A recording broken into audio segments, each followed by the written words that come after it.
ప్రధాని నరేంద్ర మోదీ ఇవాళ నిజామాబాద్ జిల్లాలో పర్యటించనున్నారు. సుమారు 8,000 కోట్ల అభివృద్ధి పనులకు శంకుస్థాపనలు, ప్రారంభోత్సవాలు నిర్వహిస్తారు. 6,000 కోట్లతో ఎన్టీపీసీలో నిర్మించిన 800 మెగావాట్ల విద్యుత్ ప్రాజెక్టును జాతికి అంకితం చేస్తారు. అదేవిధంగా మరో 2,000 కోట్ల విలువైన అభివృద్ధి పనులకు వర్చువల్ ద్వారా ప్రారంభోత్సవాలు, శంకుస్థాపనలు చేస్తారు. బహిరంగ సభలో ప్రసంగిస్తారు. మధ్యాహ్నం 3 గంటల నుంచి 5 గంటల వరకు మోడీ పర్యటన సాగనుంది. సుమారు 3,000 మంది పోలీసులతో బందోబస్తు నిర్వహిస్తున్నారు.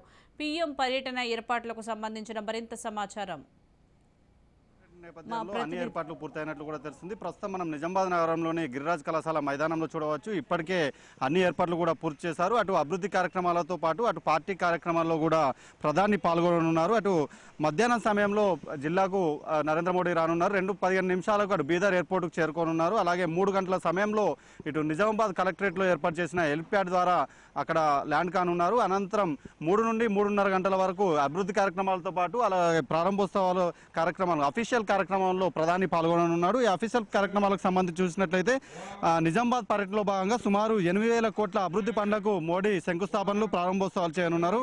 తొలుత చూసినట్లయితే రామగుండంలో నిర్మించిన 800 కోట్ల ఎన్టీపీసీ విద్యుత్ ప్లాంట్లు జాతికి అంకితం చేయనున్నారు. అలాగే 1,360 కోట్లతో 496 బస్తీ దవాఖాన్లకు అలాగే 50 పడకల క్రిటికల్ కేర్ బ్లాక్ల ప్రారంభోత్సవం చేయనున్నారు. అంతేకాకుండా 1,200 కోట్ల వ్యయంతో మనోహరాబాద్ సిద్దిపేట మధ్య నిర్మించిన రైలు మార్గాన్ని వర్చువల్గా ఇక్కడ నుండే ప్రారంభించనున్నారు. అంతేకాకుండా 305 కోట్లతో నిర్మితమైన రైల్వే విద్యుత్ లైన్ కూడా జాతికి అంకితం చేయనున్నారు. అంతేకాకుండా సిద్దిపేట సికింద్రాబాద్ మార్గంలో తొలి రైలు సర్వీసును ప్రధాని వర్చువల్గా ఇక్కడ నుంచే ప్రారంభించున్నారు. ఈ కార్యక్రమానికి సంబంధించి అటు ఇప్పటికే పాలమూరు సభలో ప్రధాని మోడీ పసుపు బోర్డును ప్రకటించారు. ఆ పసుపు బోర్డుకు సంబంధించిన మరిన్ని వివరాలతో పాటు మరిన్ని హామీలు కూడా నిజామాబాద్ వేదికగా ఇటు ప్రజలకు అంకితం చేసే అవకాశం మాత్రం కనిపిస్తుంది. మనతో ఇటు బీజేపీ నాయకులు ఉన్నారు. అది చెప్పండి, ఎన్ని గంటలకు మోడీ గారు వస్తున్నారు, ఇలా ఎలా ఉండబోతుంది ఈరోజు? మధ్యాహ్నం 2 గంటలకు మోడీ గారు ఇక్కడికి వస్తున్నారు. వేలాది మందిగా ప్రజలు ఇప్పుడే తరలి వచ్చారు. అరేంజ్మెంట్స్ అన్నీ కూడా కంప్లీట్ అయ్యాయి. మేము అనుకున్న దానికన్నా ఎక్కువ వస్తారు కాబట్టి ఇంకా చేయాల్సిన అవసరం ఉందని చెప్తున్నాం.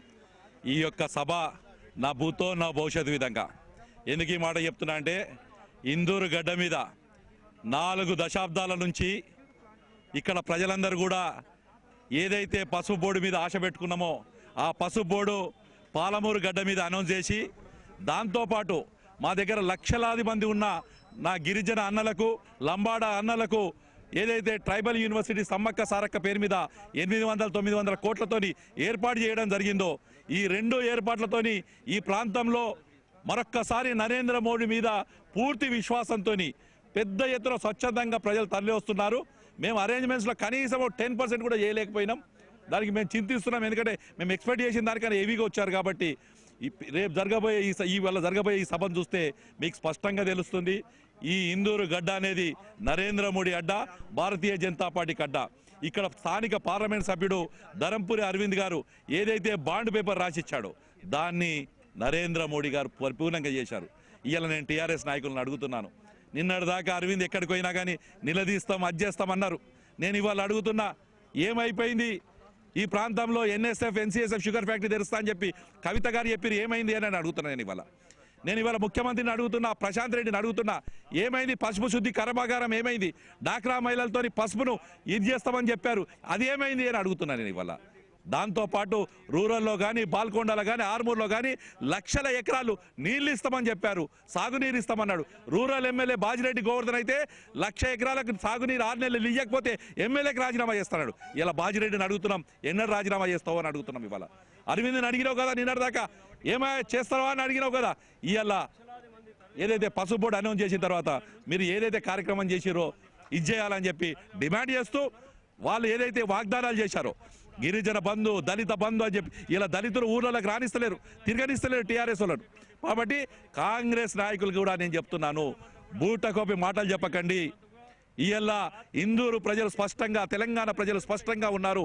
బీజేపీకి మేము ఎంబటుంటున్నామని చెప్పి వాళ్ళు స్పష్టంగా ఉన్నారు, నరేంద్ర మోడీకి ఎంబటుంటున్నామని చెప్పి స్పష్టంగా ఉన్నారని తెలియజేస్తున్నాను.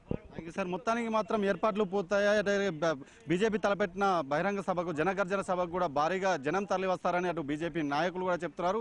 మొత్తానికి మధ్యాహ్నం 3 గంటల సమయంలో ప్రధాని జిల్లాకు చేరుకోనున్నారు. 5 గంటల వరకు ఇటు అభివృద్ధి కార్యక్రమాలతో పాటు పార్టీ కార్యక్రమాల్లో పాల్గొన్నారు. 5 గంటల అనంతరం ఇక్కడ నుండి తిరిగి వెళ్లనున్నారు. కెమెరా పర్సన్ చైతన్యతో కిషోర్, రాజ్ న్యూస్, నిజామాబాద్.